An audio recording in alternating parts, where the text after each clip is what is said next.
Hello,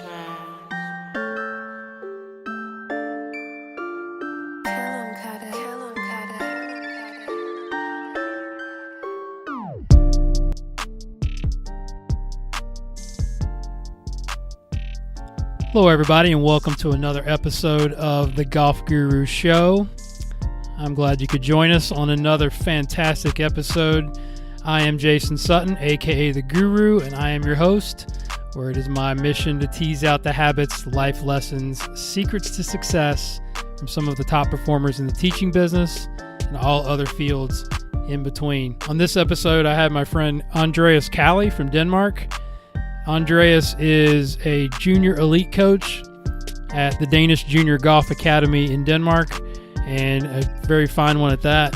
Coaches a lot of great kids that are now playing college golf and now professional golf. So we talk a little bit about his background, and also we talk a lot about how we teach juniors, and it really gives us a lot of good insight on his coaching and how he's been successful.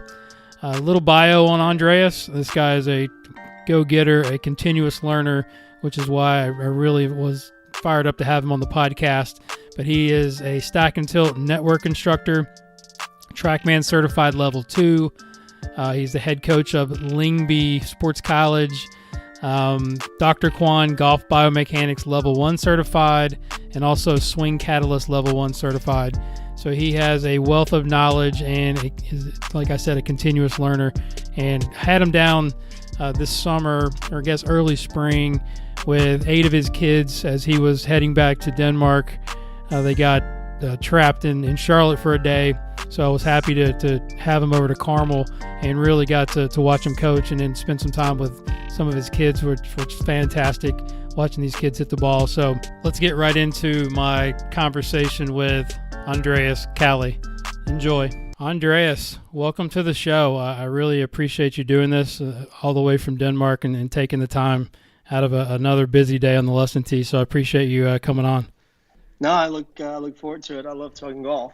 I know you do, and I've been thinking about this ever since we got to meet in person this spring, when you and a couple of your kids got trapped in Charlotte and came out to practice, and it was great to hang out with you. And I thought, man, I would really love to pick your brain more on coaching juniors and elite juniors.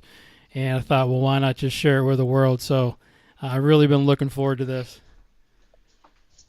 Yeah, it was a good trip, and ended up becoming a great trip. Where I think we were stuck in Charlotte, 8 kids and 2 coaches. A lot of them were upset that they weren't going to go home until until we got the invite to come to your club. It was it's an experience they still talk about. It's an incredible place you have there. Well, thanks. Yeah, I'm glad we could share it with them. I know we talked a little bit about how things are different in the U.S. and kind of what your kids have to go through on a day-to-day basis with facilities and whatnot. So it was really cool to have them experience Carmel, which is such a special place. And that's sort of where I want to start. I want to start with, as you know from listening to some of the earlier podcasts, is I find that we can find out a lot of things about high performers, like yourself in our business, from how they were as children. So my first question is, how would your parents describe you as a child, and then how would you describe yourself? I am pretty sure my mom and dad would describe me as pretty good at just entertaining myself. I'm an only child, and I would I actually kind of liked being alone. I like getting really into stuff. So like if it was sports, or if it was cartoons, or if it was even pro wrestling back when I was not very old, like I'd go all in on stuff, and I'd just kind of sit in my own little world. So I'm pretty sure that would be how they describe me. Hopefully they describe me as polite as well and nice to others. But yeah, I think they would. What was the second half of it? Sorry. Yeah. How would you describe yourself? Like, what would you say you were? It sounds like you were very, very good at entertaining yourself, or kind of what golf brings to us. A lot of times we're drawn to it because of that point, and that could be what led you to the game. So you grew up in Denmark, correct? Yeah, I grew up in Denmark. Yeah, it's exactly what led me to it. Actually, I had lived with my mom, and I lived with my aunt and uncle, and my cousin lived downstairs. And my uncle was a former club champion, and my cousin was ended up becoming a really good player. He's played like probably had 5 or 6 starts in the European Tour. Was national champion at Florida Southern Division Two, and played really good golf. And they always played golf, so when they had to babysit me, they'd bring me to the course. I actually didn't the game. I didn't think it was fun. I enjoyed other sports. I played soccer a lot. Played this thing called squash, which is basically racquetball but just tougher. And played tennis. But I didn't like soccer because it was a team sport, and I'd get pissed when people didn't put in the effort that I felt I did. Yeah. And I got injured in tennis and squash. So all of a sudden, there was just I had all this time to fill, and I ended up going to the golf course. And I was actually really, really poor at it. I sucked. I was really bad at golf. But it was a good way of spending time. And a couple of my friends started, and they got their you have to get like a green card so you can play the course. They got that really quickly. I didn't get mine, so I just hang out in the range and just practice. And it just I got stubborn with it, and I couldn't believe that I couldn't figure this thing out. So whenever we were going to go to the course, I'd always show up an hour earlier than the boys so I could practice more than them, and I'd leave an hour later so I could kind of try to catch up. And that was basically my whole intro to it. Was just, I don't know, I got enamored with not necessarily hitting good shots, but just competing, and loved the fact that it was just kind of me and a golf ball, and some golf clubs, and that's all I could think about. I didn't have to worry about playing partners or teammates or anything. It was just kind of me trying to be as good as I could be. Did you have some help at that point how old were you at this time? I think I was like 12 or 13. There was a club pro, and they teach you how to hold the club. But honestly, we got, I was lucky because we were in a really good, the club I was at, Helsingborg Golf Club, had a really good junior environment. So there was 4 guys that were like 4 years older than us that were really, really good. One of them won like the Doug Sanders World Junior Championships and actually became a European Tour winner. So we really looked up to them. So we had really good role models. And then we were 4 or 5 boys that would just go to the course every day. And basically what we'd do was, for whatever reason, we thought chipping contests were fun. So we went to this little bitty chipping green, and we'd just bring a sand wedge each and just a ball each, and just basically throw these golf balls into trees and play par 3 holes and put out with a sand wedge. And we'd probably spend 7-8 hours a day just doing that throughout a whole summer vacation. And you'd play for, I don't know, play the French fries or something, and by the end of the day, somebody owed another kid 256 plates of French fries because you kept losing double or nothing, and then you'd pay for 1 plate, and then you'd be good, and then the next day you'd come back and you'd do it all over again. So we got really good, and I want to say my last year as a junior, I think the worst of the 4 of us was like the 7th ranked junior player in the country.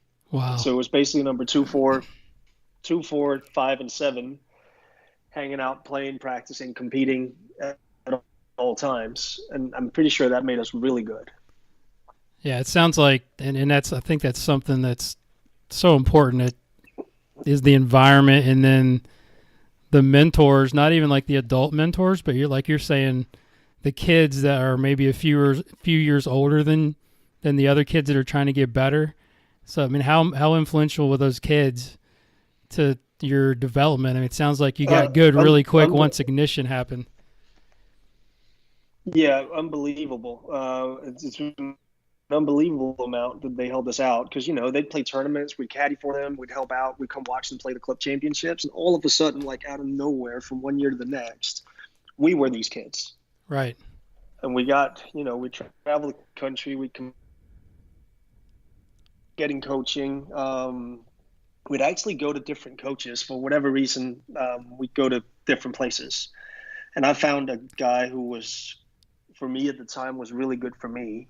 Because apparently he didn't do much, but I'd the ball would go crooked and he'd tell me just, work on this one thing and it'd go straight. And then he'd just spend the rest of the 40 minutes just basically boosting your ego. So you went from every lesson thinking, you know what, I can beat everybody around me. So who was that? Give us that. I thought that was really good.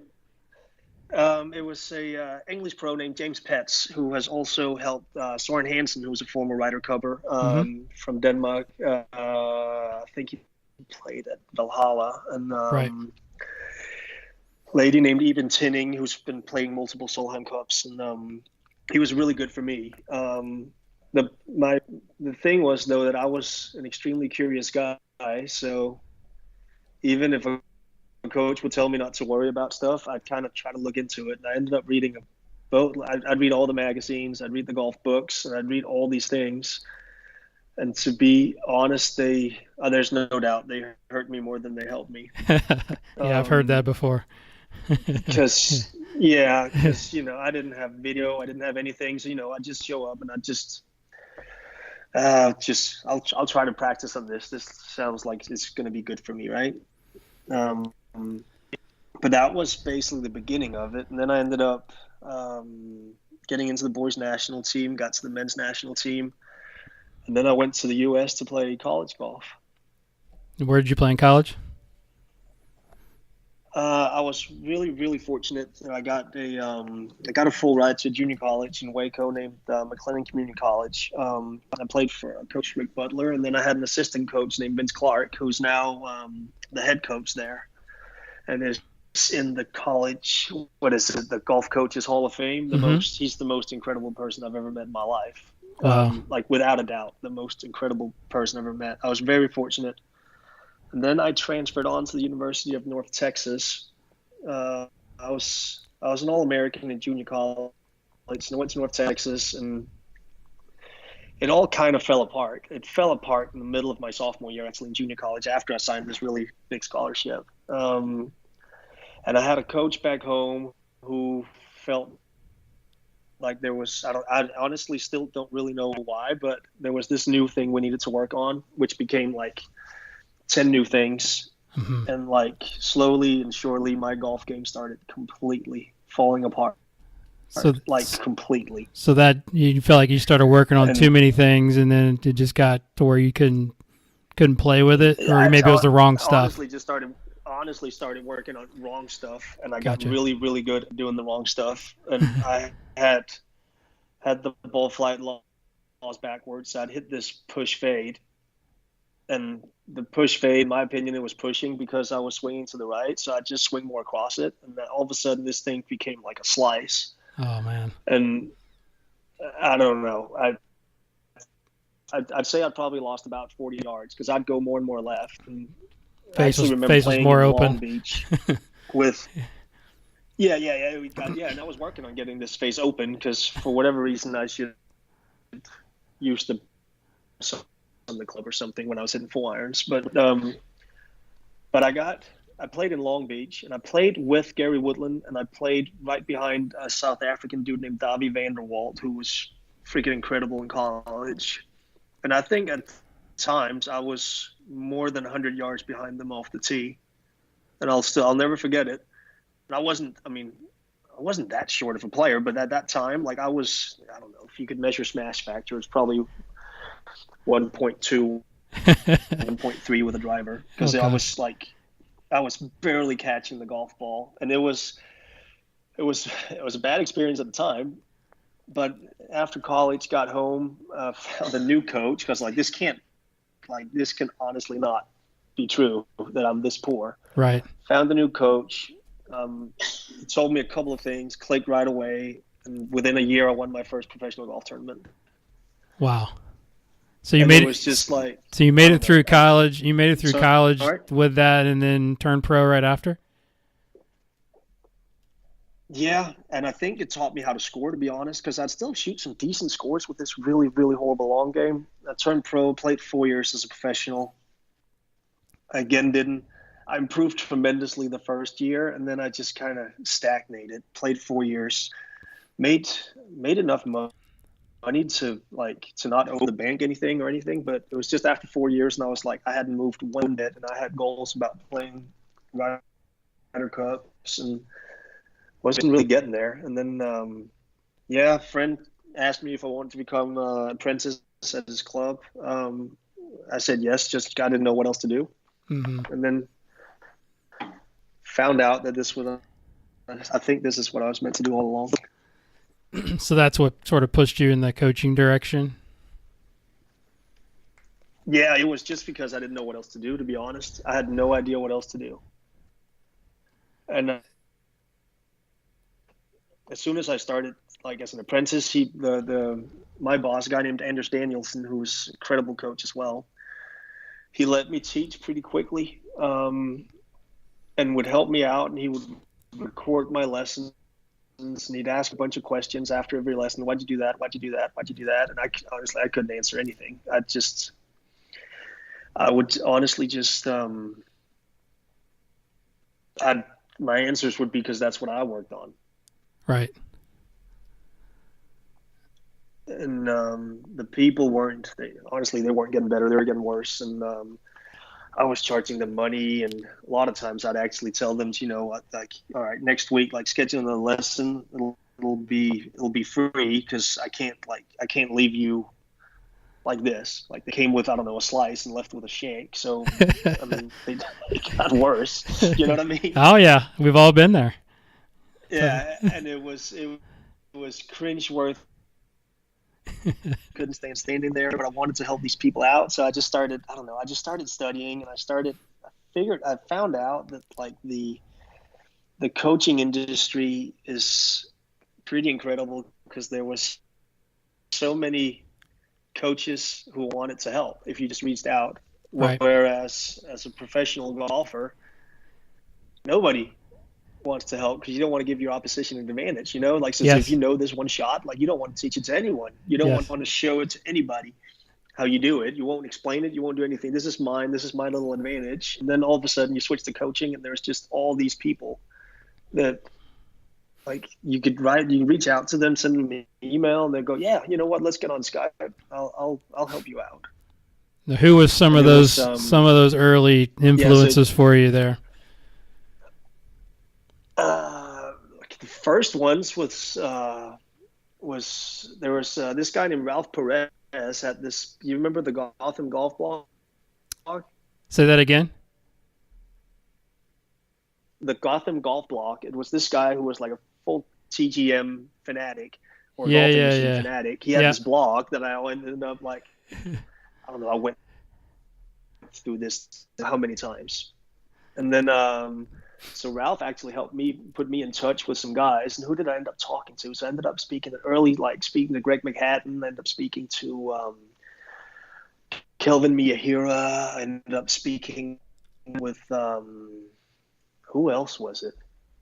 A guy who's in Denmark named Martin Park, who's a golfing machine guy. I know Martin. Speaking to all these guys. Yeah, and I ended up speaking to all these guys that would just kind of help me out.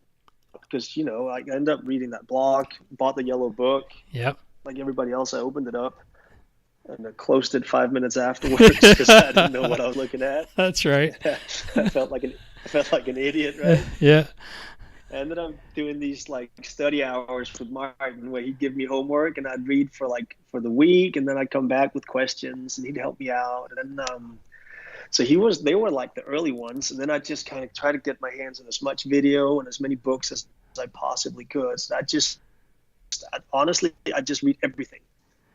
And sometimes stuff would make sense, and sometimes stuff wouldn't make sense. And I started researching all the things I had been taught because all of a sudden I kind of found out that I was like, there is some stuff in here that I've been taught that is completely not important. Yes. Apparently. to actually hitting a golf ball. Like the new the ball flight laws, Again, right? like the ball flight laws, right? The correct ones. I'm from Denmark. I live 15 minutes down the road from TrackMan headquarters, right? So Yes. that's the first thing we learned at our PGA training was the ball flight loss. We spent like a whole day going over the D plane and all these things. Yeah. And all of a sudden, like armed with the D plane and honestly the yellow book and just not even the whole freaking golfing machine, but just the 3 imperatives. Right.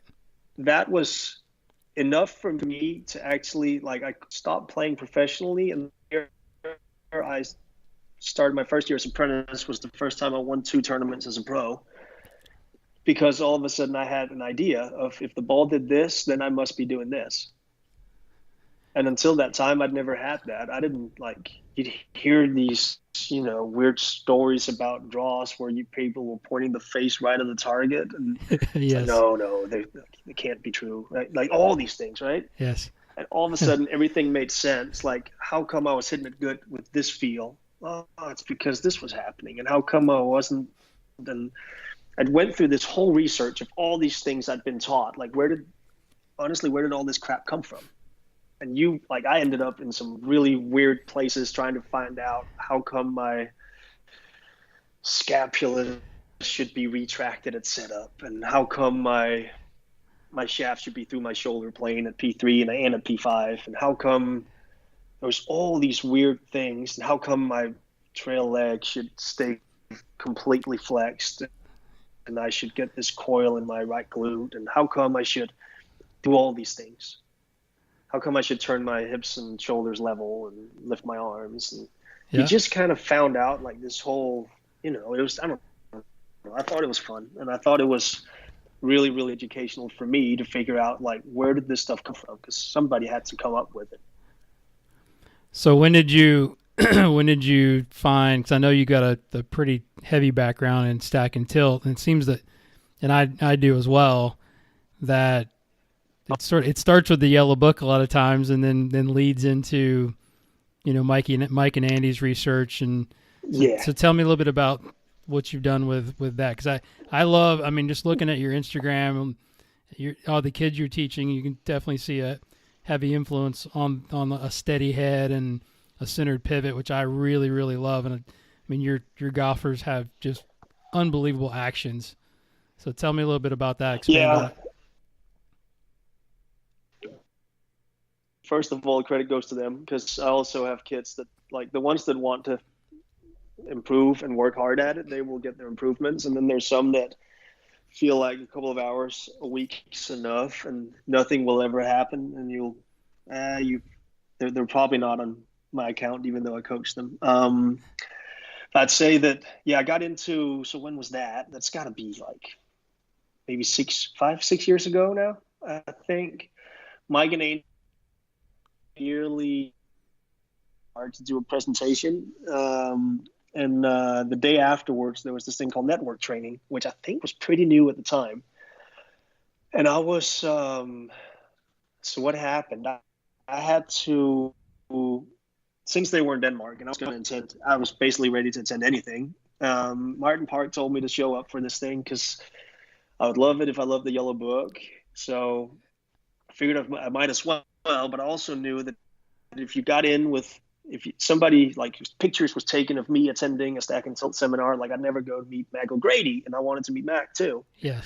So I was like really careful, and I was like writing back and forth with Laney about like, I cannot not be on any lists. My name can't be there. If there's pictures taken, I don't want to be in them, all this stuff.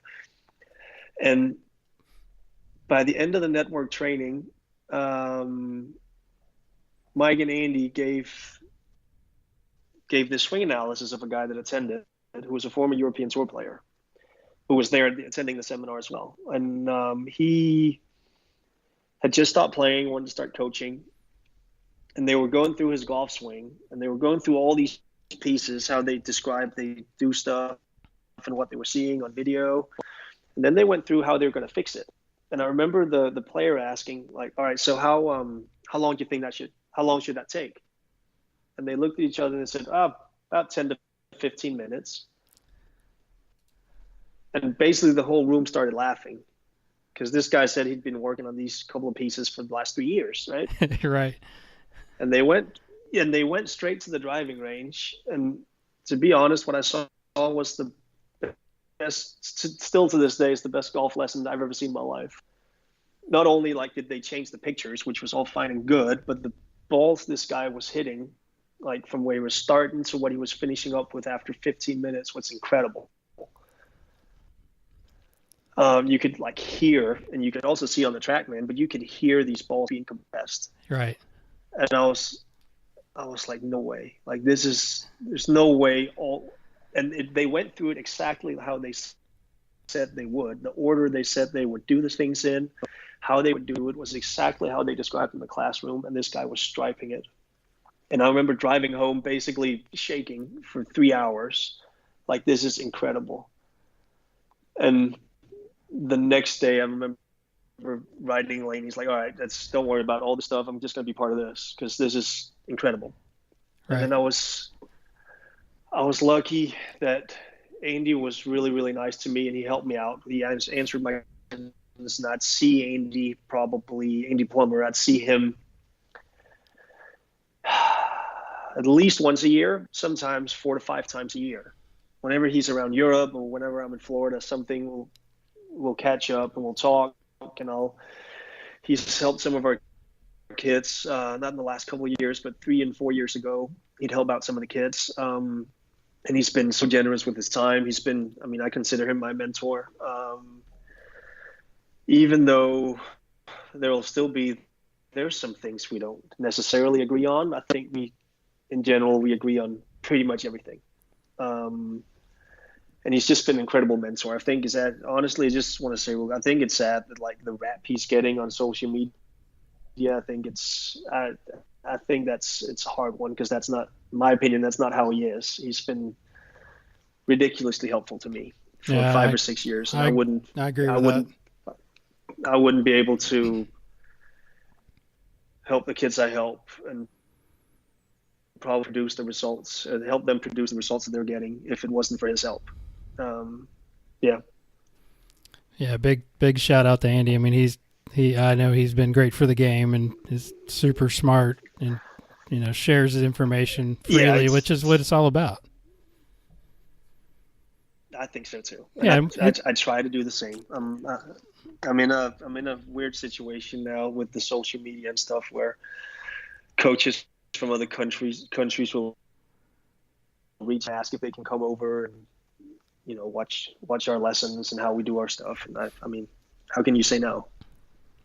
Right. That's the right thing to do, and it's an honor, right? When somebody asks you that, so it's good that you're doing that. It still blows my mind that people want to, even though I've shadowed so many coaches and I've seen so many lessons being given. It still blows my mind that people come to Denmark to watch what we're doing.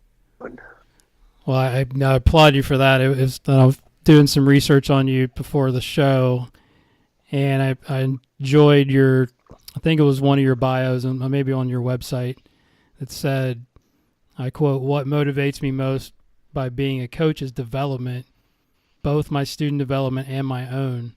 I hate to stand still in my own development, so I always try to learn more in technology, learning, development, and dissemination.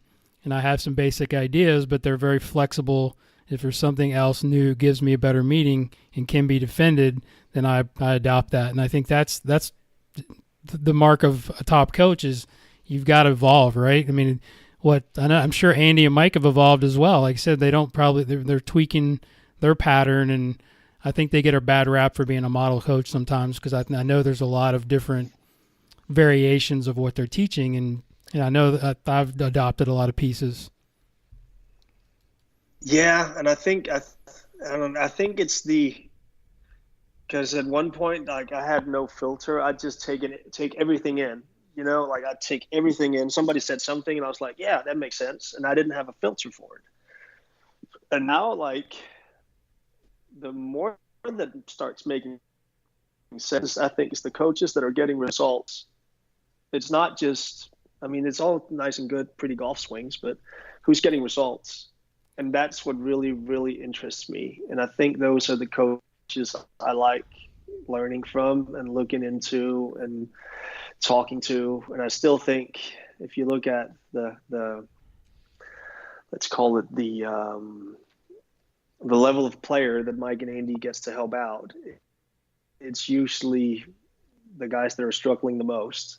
And it's usually not the top guys, and they are still getting results that are incredible. And I still think that's the biggest credit to it, is that they get results. I still think there's definitely, without a doubt, other coaches that get a lot of results as well.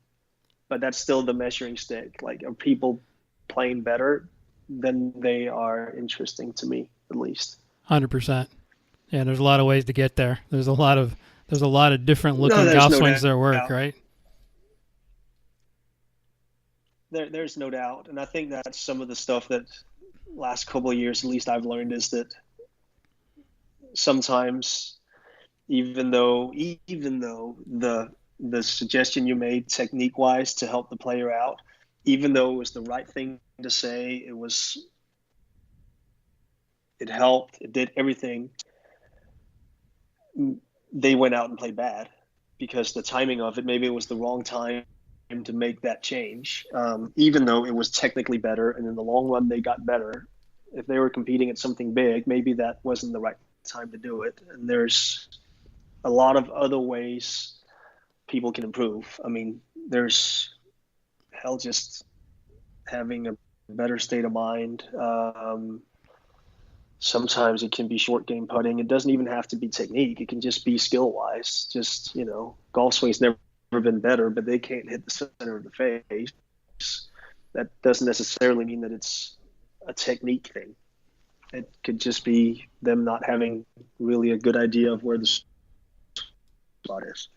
Yeah, that's a great point. I mean, it's not such, obviously it's the coach's call, but it's like giving that player the information at the right time or the wrong time can be critical, depending on whether they've got a tournament coming up or you've got some time to. It's being able to discern whether they've got the time to make that change, and then start to play, their best at the right time or peak at the right time. I mean, that's where you've got. That's why I'm curious to kind of dig into your role now. So going back just a little bit, how did you get to work with your junior elite coach now? So tell the listeners kind of where you're at now, and then how you transitioned into that role. So I'm in this thing called BJGA now, which is the Danish Junior Golf Academy, and I run the East Coast portion. There's a West Coast portion again too. So I had my 3 years as an apprentice. Had a boatload of juniors, so I had 450 hours a year of junior coaching. And I was, the whole thing, like the clubs, at least in Denmark, I don't know how it is in the US, but the whole point of the junior program at the clubs in Denmark is just to get as many kids playing as possible. It doesn't really matter about your ambitions, just as long as you sign up and you play and come to practice. That's the most important thing. So the point is that just make it fun, which it was. And it was really, really cool to have kids that didn't want to play golf, and a couple of months afterwards, they couldn't wait to come play golf. But I had these two girls.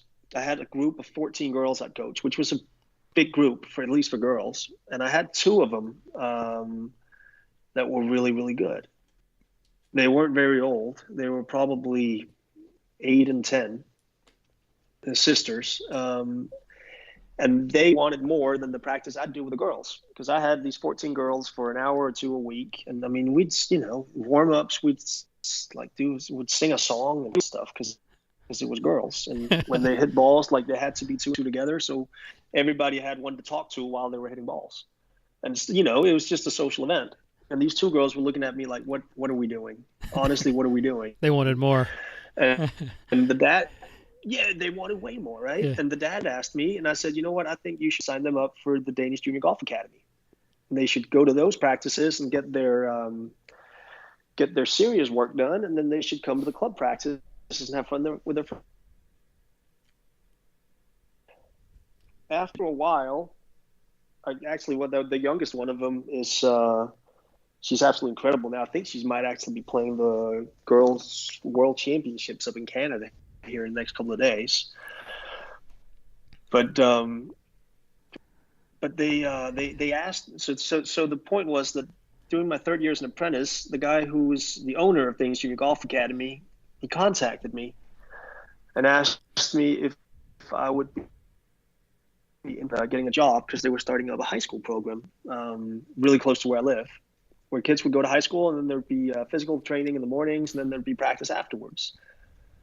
And it was like, with my own development, I felt like I can always, do better, but I felt like I'd figured out how to make golf fun for kids who didn't like playing golf. And it was extremely rewarding, but it was also, I bet your assistants can confirm that, but it's extremely hard work getting a 9-year-old kid to like golf who doesn't want to play golf. Sure. And it would wear me out, to be honest. It would wear me out. And sometimes I spent 6 months trying to get these kids to really, really enjoy the game. And next year started up, and like 80% of them didn't start up. And you're like, oh crap, right? You'd almost feel like you're wasting your time. So I got the job at the Danish Junior Golf Academy instead. And it's just started up and got to know some of the kids. And there was another coach there named Brian who left within 4 months after I came, maybe 6 months after I came. He got a job at this big club. And all of a sudden I just kind of stood with it being in charge. And then we get other coaches to come in to help out with stuff. But it was, that's kind of how I ended up there. And it's been a program that's been running for what? And I want to say I've been there for 6 years. Yeah, 5 or 6 years now, I think. I'm in my 5th year, I think. Okay. And it's cool. It's just, it's a bunch of kids who feel about golf like I used to do when I was a junior. And now you just want to, I don't know, I want to help them out as much as I possibly can, right? So you feel like you've found your place and your passion, or do you think you'll pivot and possibly start coaching adults and juniors and pros? No.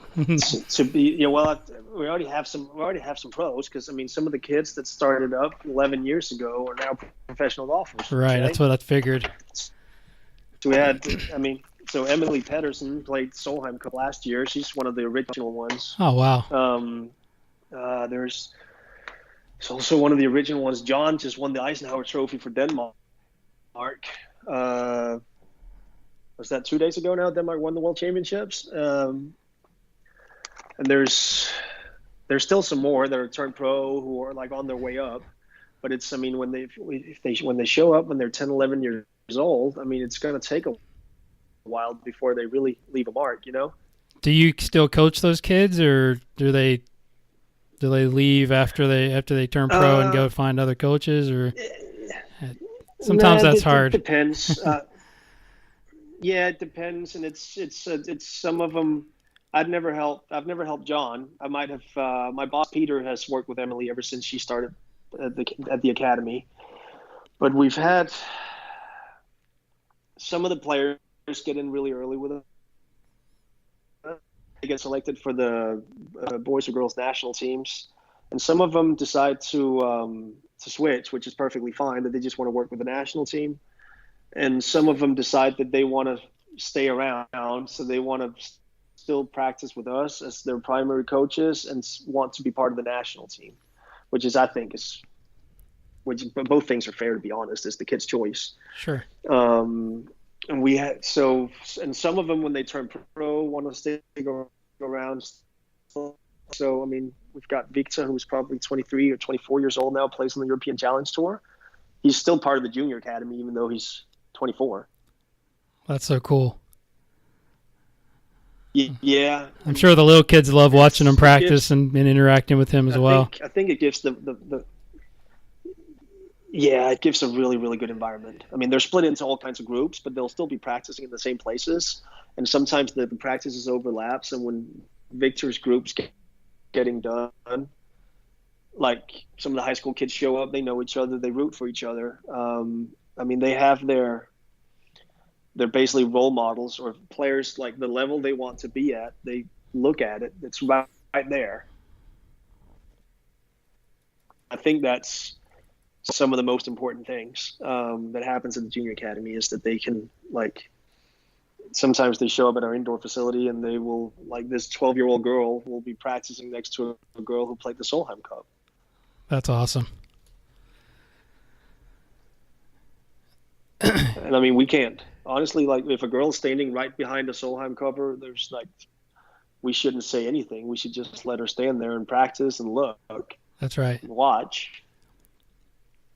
Then she'll like, we can't teach her anything that's better than what she's learning right there. 100%. If you were teaching a class to young coaches, if we can give some advice to the young coaches out there, as you've sort of explained very nicely of sort of your development, what would the curriculum look like, and what do you think, what subjects would be important?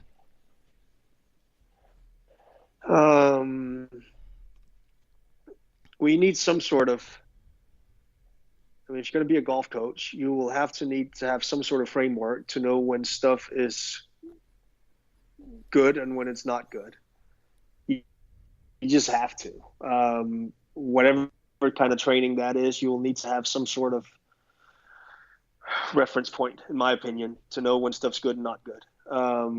I think you need to, especially with young people that are very, very competitive and wants to become very, very good, you should look into some mindset things. I think Carol Dweck wrote a book called Mindset, which is still kind of my Bible, even though there's all these other books that are kind of building on top of that, grit and all these other things. Mm-hmm. But I think that's definitely worth looking into and reading, just because you'll figure out what to praise and what not to praise.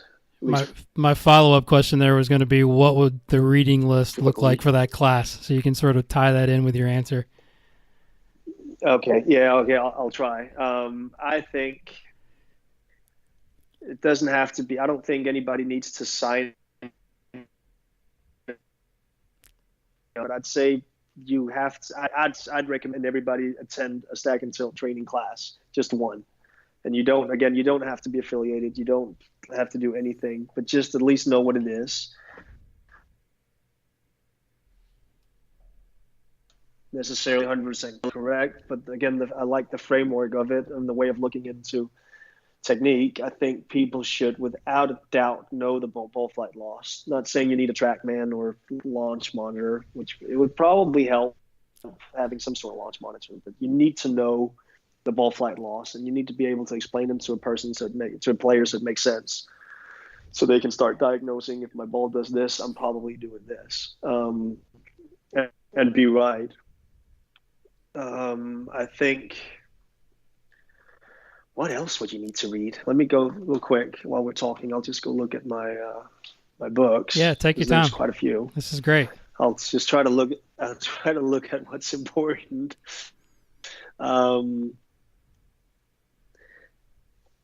Because you've heard me talk about IQ and EQ, so it's like how much in this class would we have soft skills versus technology, and like you said, technique. You'd have to have a lot of soft skills, right? Yes. Like you kind of, if it's kids, because I mean, honestly, if the I was about to say, if the brain's not right, it doesn't really matter how good the golf swing is. If it only takes them one shot to get out of whack, or one bad swing to get out of whack, it doesn't really matter. And I think,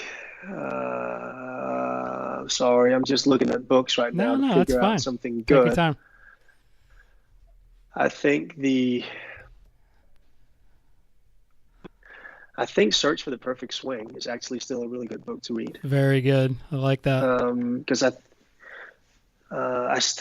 honestly, I still like those old ones. I think they still have a lot of good stuff in it. Yes. I have this old Ernest Jones book, Swing the Club Head Method. Oh, that's awesome. It's really good read. I think that's a good read. But you still, I mean, you need, and I think those things are important. I think having some sort of anatomy training is important, whether it's through Tyler's Web Academy or Golf Smart Academy, or if it's through. I've never done TPI training, but I'm guessing TPI does some anatomy. I would Yes, imagine for sure. But That's a having lot of some sort Tyler of stuff. idea, Yeah. yeah, having some sort of idea of what to coach when you help people out, so you're at least that certain that you're not telling them stuff that's wrong.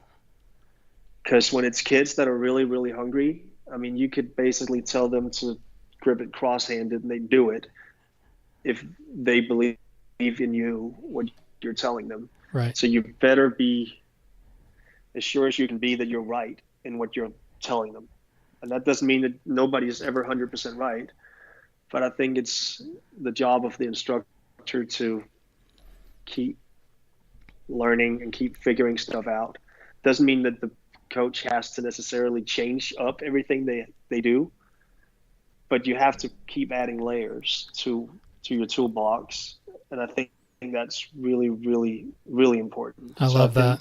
Yeah, that's good. For young coaches, I think for young coaches who want to become better, I think that to keep educating, not necessarily switch gears all the time and go, now I'm coaching this and now I'm coaching this and now I'm coaching this, but figure out, like, because you always have some things with players where you're like, that's like tough nut to crack.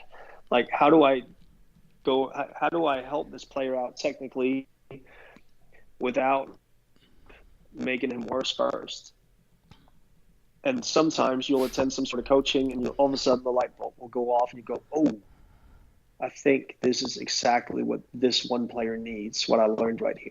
It's not what all of them needs, but this is what this one player needs.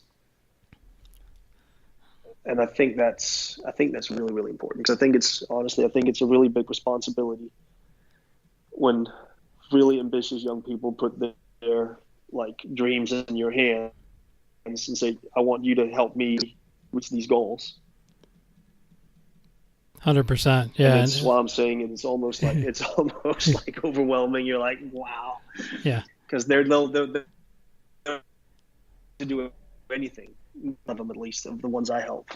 Tell me what to do and I'll do it. And then you better be right in what you're suggesting. So how do you capture that trust? I mean, I know that they're obviously signing up because they've probably seen your reputation and, you know, they probably know you from the area. Yeah. But if you get a difficult kid, and I'm sure you've had some kids that come in and just say, hey, you know, they're hard-headed. I mean, how do you change that person's mind? Well, sometimes sometimes it's just the way they are. It's their personality that they'll be skeptics. And I think actually that's good that they're skeptical. And there's going to be some that show up at our academy who doesn't necessarily want me as their primary coach, which is perfectly fine. I'll feedback whatever the coach is, the coach that they prefer, the one they usually have as their swing coach. Feedback whatever he's telling them. So they show up, I'll talk to the coach and they'll say, I'm working on this. All right, good. I'll make sure that you get this done. Whether I agree or disagree, I'll make sure to get this done, because you didn't ask for me to be like a coach. So it's not my place to step in and say, no, you shouldn't be doing this. You should be doing this, or that's wrong. But I also know that we can help in a bunch of other ways. So we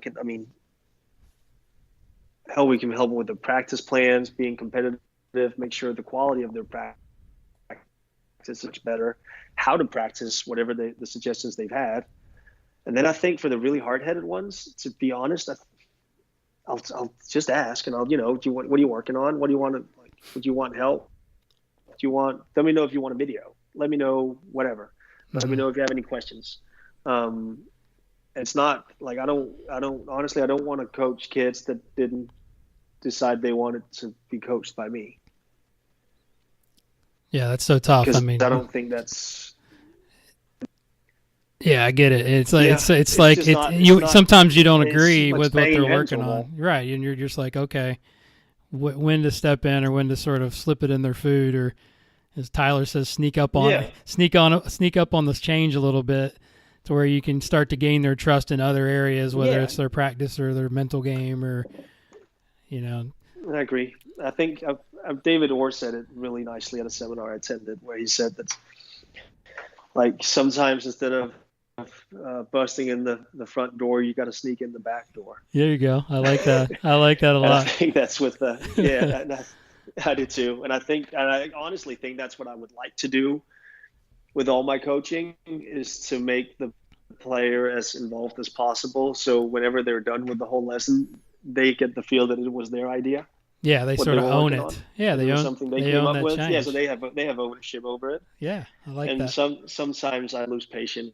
and then I'll just say, you know what, dude, you just got to do this. All right, so trust me wait till that you I get know what about I'm 10 doing, wait till you get and you about have 10 to more do this. years on your career, and you'll really lose Yeah, patience. yeah, exactly. I'll lose every now and then still, and again with some kids, I have to give them a kick in the butt, Yep. and that actually really helps them. Just for some, it shows them that I care. And then there's some of them where I'll give them a kick in the butt, and, and they will walk around me for 4 weeks, and they will be scared shitless of me, and I'll have to take a talk with them and say, you know what, like I'm not angry at you. It's actually like I raise my voice because I really genuinely care about you and your development. Yeah, I can see that when you were interacting with And your I always team. tell them too that yeah, Yeah, it was. and I think that's like the point is that the whole point is that you should start to worry when I'm not talking to you or when I'm ignoring you, because that's when I stop caring.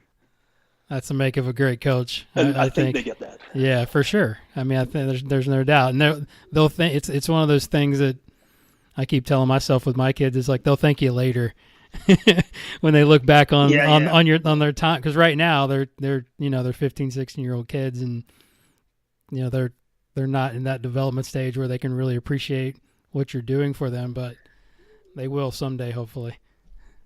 yeah. I hope so too. And I think that's,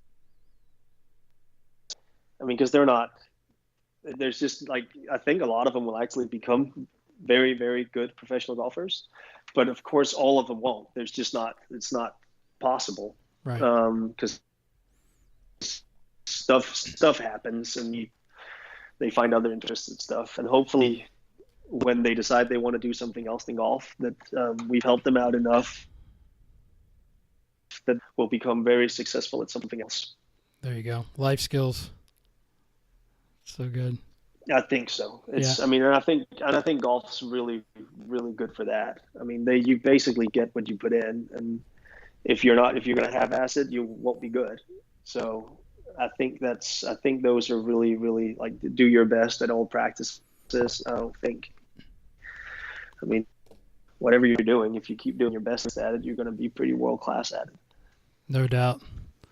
Let's talk about let's dig into the technique a little bit, because I'm curious to hear Yeah. like what you think about when you start to work. Like, say a kid comes into your academy and you're assessing their overall game. Give me sort of a blueprint of what you think is important. Let's just start with the full swing, because I love sort of the way you teach technique, and I think you probably got a lot of that from Andy and the stack and tilt with what I call the straight arm finish look.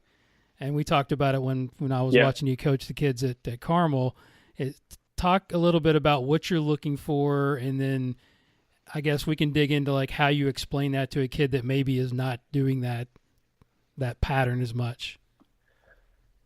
Yeah. I mean, I mean, I've got the stack and tilt classes on, not necessarily with where the weight is or with how high the arms are or anything, but just going through the three fundamentals is how can they control low point, or how good is contact?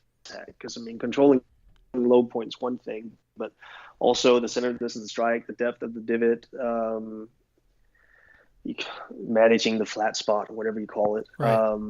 that's number one. You'd look at that, and then you'd look at, okay, can you do that or can't you do that? Then you'd look at that power wise, how fast are they swinging, how fast their ball speed, and then thirdly, you'd look at curve, like how well can they control the dispersion of their golf ball. And I think that makes, at least for me, if I look at it through those glasses at all times, it makes the decision making way easier on what to look for. Because there's a lot of things that control low point, but in general, there's not really that many. So you'll have to look at wrist angles. You'll have to look at the weight. You'll have to look at where they are at impact. And I'd say that's the first assessment long game wise, is how are they doing with these things. And if they're not struggling with any of it, I'm more than likely not going to touch a thing, and I'll tell them to go chip and putt and compete. Right. But if they are struggling, and usually most players, all of them have a bad shot. They all have like this one miss that they just feel ruins their round, or they have in the back of their mind in certain situations. And then it becomes about explaining that shot. Why is it doing that? And what are you doing to cause that shot to happen? Let's give him a scenario here. That's all right. I didn't mean to interrupt, but let's give him a scenario. Like, let's say a kid comes to you and has been like, he's a young Andreas, and he got some bad information where he thinks he needs to keep his trail leg flexed, and he turns his shoulders and his hips level, and he shifts off the golf ball, and he's having trouble with low point. And maybe he's lifting his arms up off his rib cage or what have you. How do you start with that player, and how do you explain, what kind of language would you use to get that player hitting it more solid? Well, I'd start by, not by being an ass, but I'd start by dictating the golf shots I'm seeing. Like, while he's hitting them in front of me, I'll go, fat, pin, pull, hook. I'll dictate them, just to make sure that he's aware that these things are happening. And of course, juniors, just like adults, will go, that usually never happens. All right, but that's what's happened right now. Right. So show me what usually happens, right? But I'll dictate it just to make them aware of what's going on. And then I'll tell them why the pattern is what it is. And then we'll pretty much go from there. And I'll show them a video, and I'll show them what's going on. I think we'll have a TrackMan running, just so it's not arguable, like what's going on. Like, it's just, the data's right here. This is what's happening to the club and the golf ball. Will you educate them right away on ball and then flight? We'll basically, with the TrackMan. If I'll ask. At least I'll ask. Do you know what makes, like, what's basically has the biggest influence in the starting direction, and what has the biggest influence on the curve? Because I think usually intuitively, I think that's where a lot goes wrong. Sure. I don't want to hit it right, so I'm going to swing more left, and different things like that. And I think a lot of players, they try to control the start direction, the path, even though it's not the path that's responsible for it. And I think, so, I mean, if we have to, I'll start explaining it. If they know it, I won't, but I'll ask, and I'll ask a bunch of questions, and I'll keep asking until I out, like, a lot of it's also what they think they should be doing, or what they've been working on, or what they've been told. And I mean, like, everybody knows there's a bunch of right ways to swing a golf club. I mean, you can see that on tour every day. But I mean, I'd say for every right way, there's probably at least 1,000 wrong ways. So I mean, there still has to be a framework. You can't just swing away. So we'll do that. We will. What else will we do? We will. I mean, we'll talk. I'll video it, and I'll show them what I think is happening. I'll show them why I think they're hitting it thin. I'll show them why I think they're hitting the ball too high or too low. I'll say why I think they're curving it too much this way or the other way. And then we'll basically go to work. And I think at some point we always end up at that little straight arm finish. Yes. Because I just always, at least to start with, I always end up usually it always ends up being something looking strange from 7 to 9 in the golf swing, or from 6 to 7 to 9, or 6 to 7 to 8 to 9 in the golf swing. And it usually makes 7 way easier when P8 and P9's nice, I think. I totally agree. And That's I wanted to hear it because you can go. Yeah, it made such an impression on me because I'd seen it, and my friend Dennis Sales was another guy that I see teaching his kids to do the same thing, and then the more I got my head around it, and then me and you talked about it, and like it improves the sequence of the swing. So I'll call it the litmus test now. It's because it's like if you can't control the shaft, your wrist angles, and your body positions through, like you said, 6, 7, 8, then something's wrong. So how would you describe that to your kids, like when you're trying to get them to produce that sort of pattern? Like give me some of the language that you use. Well, I'll give them checkpoints, to be honest. I'll give them checkpoints of exactly how I want P9 to be. And I'll record it, and I'll show it, and I'll demonstrate it, and I'll show a video of somebody else doing it. I say, I want this to be right here. This is where this should be. You should be at 9. You should be from face-on view. Your pelvis should be turned 90 degrees. Your torso should be turned 90 degrees. Depending on their ball flight, depending on their misses, a good reference point would be the club should be rehinged to 135 degrees, not to 90, not to 180, but 135. That would be a pretty standard place to be. And from down the line, I'd want the club head to exit the same place as the hands, or maybe slightly above. And let's just start by chipping a couple of way short back swings and just get this, see if we can do it. And then they can, like, slowly, if they can get it right, we can start testing them and speeding it up, and then making longer and longer and longer, to see how far they can go. And usually it breaks down as soon as they try to go above a punch shot or something. Mm-hmm. Sometimes it breaks down even before, but at least we know where we're at. And it's going to take some time, and you're going to practice this, and we're going to work on it. And I mean, if the full swing is completely not working, this is probably how you're going to go play until you have learned to speed this up. But for some of them too, I'll go, all right, let's practice this, keep practicing it, get really, really good at this. I'll keep pushing you. We'll keep cleaning it up. We'll keep her. And at some point you're going to feel like, you know what, I'm actually hitting it way better this way than when I just rip one. And then you'll probably just change.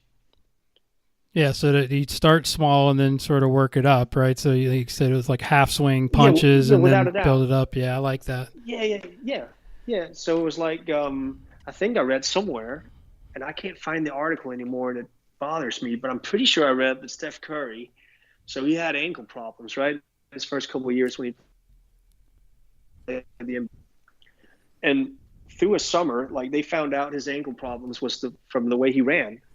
Like, the way he ran was causing his ankles to get hurt or get injured. So he had to learn how to walk all over again. I'm pretty sure this was Steph Curry. It was some basketball player. He had to learn how to walk all over again. Yeah. So he could learn how to walk. And then after he learned how to walk, then he'd learn how to jog. And after he'd learned how to jog, then he could learn how to run again to get this whole new motor pattern in.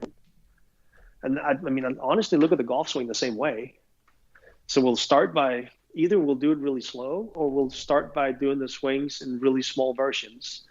And then either we'll take the slow version and make it faster and faster and faster, or we'll take the really small version and we'll start lengthening it. So it might just go from 6 to 8 first, and then we'll go from 5 to 9, and then we'll go from 4.5 to 9, and then we'll go from 4 to 9.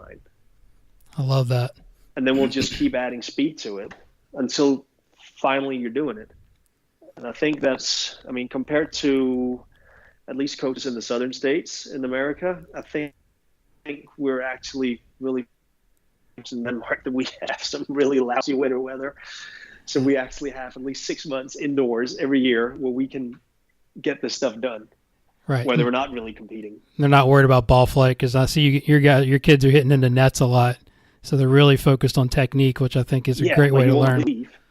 Yeah, I think so too, because it doesn't screw with confidence, it doesn't screw with their self-image, it doesn't screw with anything. They get to look at their swing so many times on video, and they get so much feedback on it, and they know exactly to the freaking nth degree the detail of what they're working on.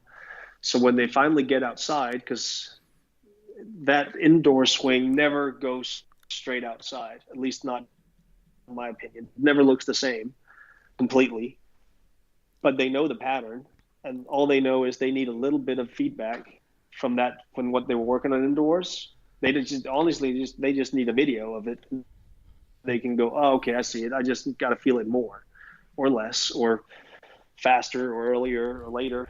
But I just got to do a little bit more of it. It's not a completely new lesson. It's something they've worked on for 6 months, and they just change it right away. How much time are you spending on the course with your kids, and like how much are you looking at stats? I guess is so the other other stuff. As much as I can, I try to spend on the course. We have 60 kids in the academy, I think. Wow, that's a lot. So yeah. I don't get to see as many I don't get to see as many as I would like. But I try to, at least with our high school kids, we go at least 9 holes a week with them. I try to go during the summer holidays. I try to go watch 5 or 6 tournaments. I'd like to do more because I think it's really important, but there's a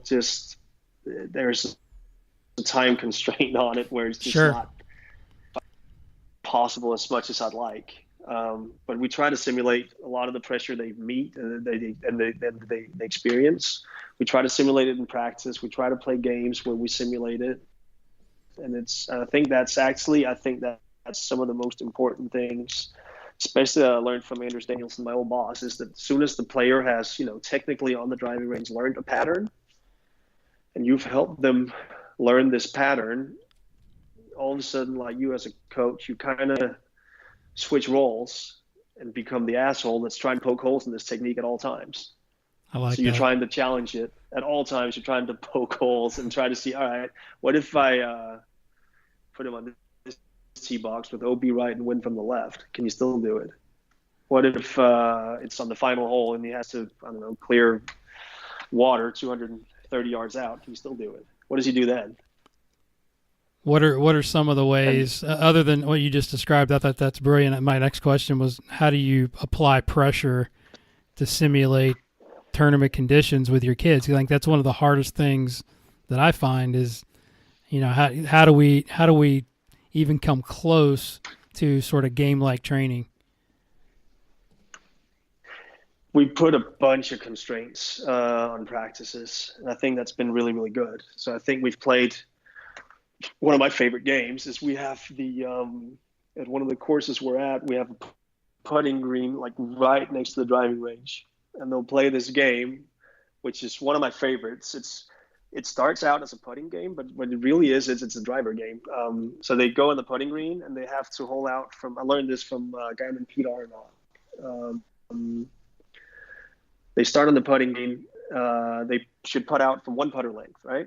And if they hole out from 1 putter length, they go to a new hole and they have to hole out for a 1.5 putter length, and then 2 putter lengths, and then 2.5, 3, 3.5, 4, 4.5, and 5 putter lengths. If you hole out from 5 putter lengths, the game's over. That's a pretty long putt. I mean, that's 15-footer, right? Yeah, and they can't miss. Or they have to start over. Is that the way it works? No. Yeah, okay. No, because if you miss a putt, you get a chance over on the driving range. We'll put up a target between 2 trees or something, but not more than like 30 yards apart. Where they have to rip a driver that has to land between those 2 trees to stay where they were at. So if they miss from 3.5 putter lengths, they get one drive to stay at 3.5 putter lengths. But if they miss the drive, then they have to start over to 1 putter length. I love that. So what it basically is, it's a driving game. Right. It's not a putter game. It's the guy who drives it the best who wins this game. Huh. That's great. but they don't get that many like. And it's really like it applies a boatload of pressure, especially if we can put something in. A lot of them are kids, so we can't play for money, but they'll throw in, hell, if it's 12 kids, they'll throw in a Pro V1 each. That's almost a dozen of Pro V1s that the winner Yeah. wins. So it's worth winning. But just that in itself will usually it'll apply more pressure to their driver than they actually get playing first round of a 54-hole tournament when they're hitting drivers. Like they're feeling it. I love And I that. mean, you can take that game and then you can take that game and you can basically sort it out in all kinds of ways. I mean, you can do it the opposite way where you're just standing on the range hitting these different shots, and then you have to hold a 5-footer every now and then or whatever. But it just applies the pressure to those shots. I mean, the kid who just missed the freaking 5 putter lengths, he has to hit a driver and he has to land it in between these two trees that are 30 yards apart, or else he has to start over. Oh man. I mean, he's feeling it. Yeah, no doubt. And I also think that they can actually use that practice to rely on when they're competing. If they are good at it during the practice, they will know that, like they're standing under the gun on 18, they have to hit a fairway. It's maybe, I don't know, there's 60 yards between penalty hazards or something, but the fairway's 25, 30 yards wide. Like they can look at it and go, I can do this. Like I do this in practice all the time under pressure. And I think games like that is what really, really, at least it sharpens them up. It'll never be scorecard in the back pocket, 54th hole, but we'll get pretty close. I think that's great. I really like that. So you ready for a few rapid fire questions? I know I really appreciate all your time. Do you have a little more time? Are we good? Yeah, I've got time. I like talking golf, Jason. I appreciate it. This is great stuff. Describe a roadblock or a failure in your career or your life that you think set you up for later success. It's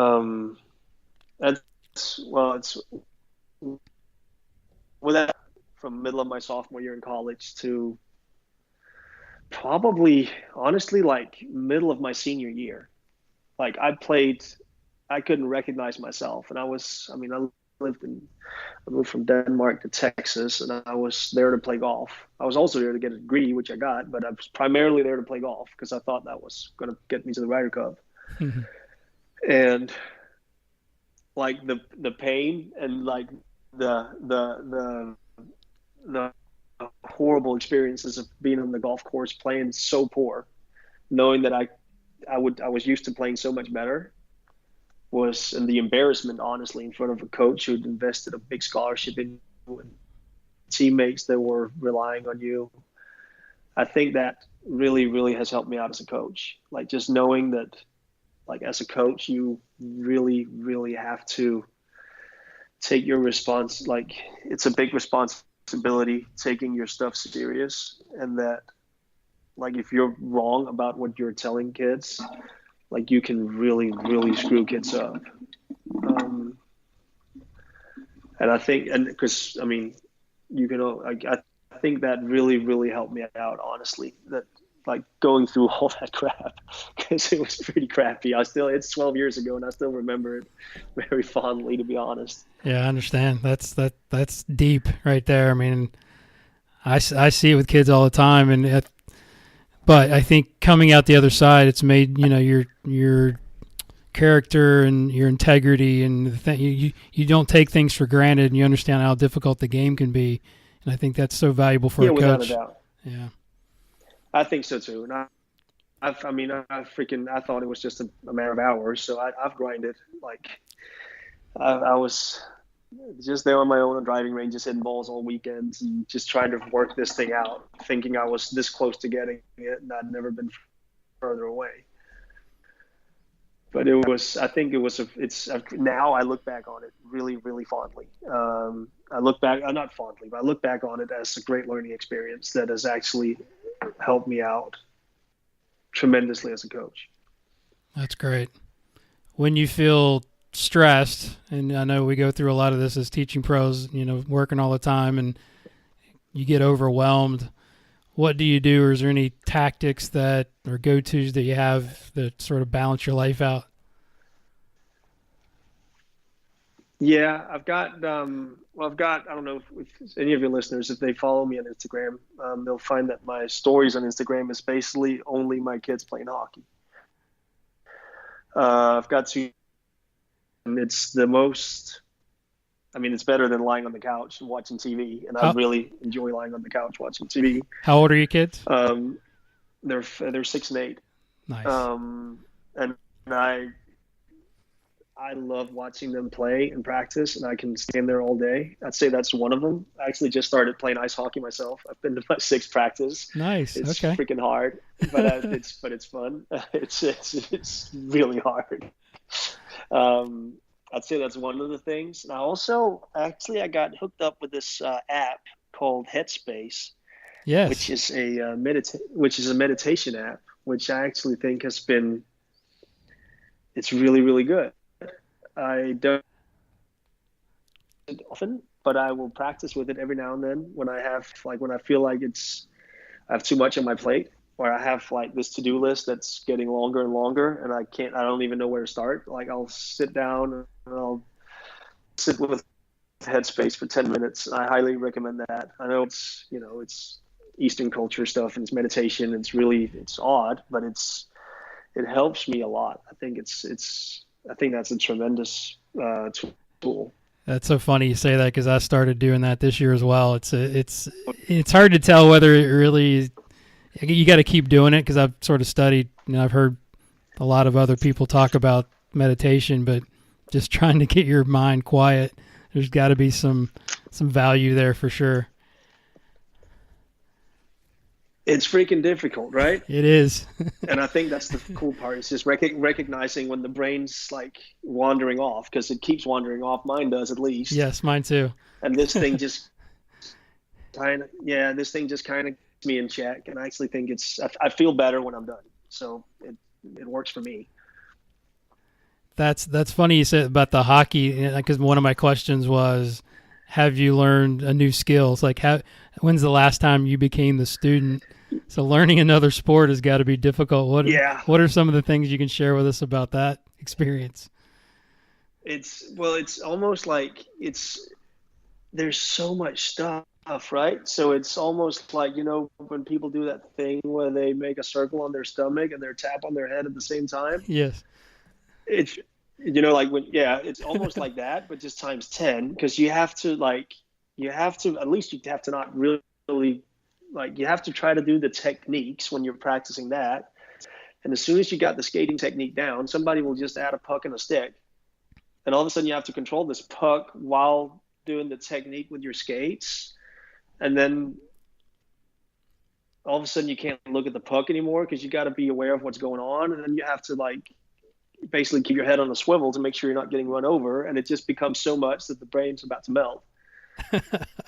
But it's ridiculously fun. And the really cool thing I think about hockey is that it is, in golf, sometimes it can be really difficult to see if you're getting better, like from day to day. Where at least for me, I've been to practice 6 times now. I can tell I'm way better after my 6th practice than I was after my first practice. And I can feel it from every time I go on the ice. I can feel like I'm better than I was the last time. Are you getting coaching? Is that or help from your other players on your team, or how's that work? Yeah, there's it's just a bunch of parents at that hockey club, and then there's a couple of coaches, and you just kind of do the techniques, and we do the same techniques every time for practice. And then you just kind of do them. You try to do them faster and faster, as soon as you get them down. So far, it's been the same 4 skating drills every time, and then you just do some passing stuff, and then we play a game for 30 minutes. And you can kind of tell during the game, when you don't have time to think about your technique, what's kind of, like poking holes. Like what can I actually do without thinking about it so far? What can I do? Like I can't break to the right. I can break to the left. To the right, it's not happening at the moment. When I think about it, I can do it, right? It's just like I just think I don't know. I think it's really, really fun. And I actually wish I had started playing ice hockey earlier. Well, Seems a bit late. You're learning. I mean, that's so cool because it just mirrors what we're trying to do with golf instruction is small drills, small tasks, and then build it up, make it go faster, and then test it and see what's broken. Exactly. And exactly. And you can add so many layers in hockey that I wish you could do at golf too, because like you can just do it faster, or do it backwards, or do it on one leg, or do it with a puck, or do it while dribbling with the puck, or doing while dribbling without looking at the puck, or like now go around the cones while doing it. And you can just keep adding layers of sophistication to that one skating drill. That's fantastic. That just all of a sudden you can find your challenge point so quickly. If you had to get one message to the world, to billions of people, whether it's a quote or a saying, and put it on a billboard, what would it be? That's a good question. I have so we have our indoor facility is like I have this wall that's just plastered in quotes, and there's, can I say 3? Absolutely, yeah, that'll fit. Okay, so there's one of them, and I think I don't even know from. It might be Zig Ziglar or somebody like that, but it's one that says, "I never lose. I either win or I learn." And I think that's. Oh, I like that. I think if people go through with that mindset, I think I think you're pretty well off. And then there's one I have where it says what is it? It's the problem isn't the problem. The problem is your attitude about the problem, which is Captain Jack Sparrow from Pirates of the Caribbean. Exactly. There you go. And okay. I think that one's really good. And I have one with Vince Lombardi that I forget, which is about it's about perfection, which I think is really, really good too. It's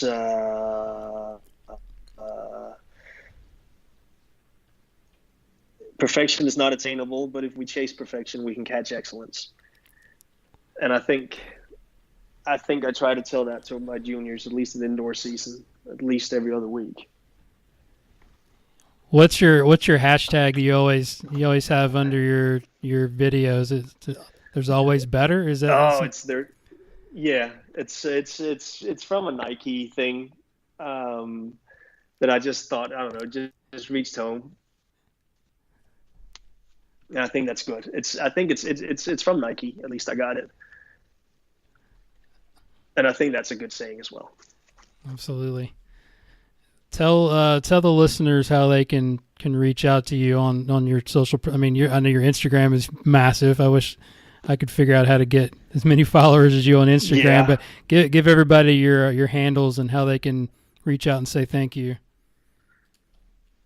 Yeah, so it's well, Instagram and Twitter. It's Andreas Cali Golf. I don't use Twitter as much as I probably should. Even though I enjoy it. I have a couple of guys that I subscribe to, so whenever they say something important, at least I read it.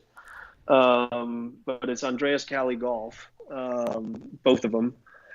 And if they have, they can befriend me on Facebook, just my name, Andreas Cali. And they can reach my contact details actually on. Get straight to my email. Go ahead. It is Cali, Kali, at Sorry? I'm sorry. You cut out there for a second. I didn't want them to miss it. Go ahead and give them that last bit. So, yeah, it's my email is Cali at djga.dk. And I mean, I try to get back to people. Sometimes it's I get home from work and there's like 8 messages and I can't be asked to answer them at the time, but I'll answer them whenever I have like an hour off. I'll try to get back to people. That's great, man. Pretty sure I get back to everybody who writes me at one point or the other. Well, I sure appreciate your time and your information. I feel like we could go on for a couple more hours. We may have to do a part 2. But this has been awesome. And don't tempt me. We may have to do it. And definitely when next time you're in the States, we'll get together and talk some shop as well. So any parting thoughts? Any parting thoughts for the listeners? Anything that I haven't asked you that you want to share? I don't know. I don't even know where to start. Sorry, I cussed. That's okay. No, I just want to say thank you for you for having me on. Also want to thank you once again for having us over at Carmel Country Club. It was an incredible experience, and it's something you didn't have to do, but you still decided to invite us over, and we got around it, and the kids still talk about it. And it was an incredible experience, and I really, really appreciate that. Well, it's my pleasure, buddy. We'll go get some sleep. I know you've had a long day. It's 6 hours difference there from here, so I'm sure you're ready to call it a night. But again, thanks so much, and we will definitely catch up soon and share this podcast around, okay? Yeah, will do. Thank you, Jason. Thank you, my friend. Talk to you soon. Bye. Hello, everybody. Welcome back. Guru once again with a couple of things before you jump off. First, a big thank you to Andreas Callie for coming on the show. Been trying to get this guy on the show for quite some time. I'm so happy to make it happen for you guys and girls out there, because I thought it was a fantastic interview, just laced with great book ideas, coaching ideas, especially for elite juniors. If you're out there coaching juniors, pay attention, listen to this podcast again, and then don't be afraid to reach out to Andreas, whether it's on Instagram or Twitter at Andreas Callie Golf, and let him know how much you appreciate the information and for him to really being such a great up-and-coming coach that maybe you haven't heard of, but you're going to hear about in the future. Also, tweet me your biggest takeaway from Andreas. I think there's so many things that we could have grabbed onto here. So send me a tweet, send me a DM if you don't want to do it publicly. You can reach me on the Twitter or Instagram at GolfGuruTV.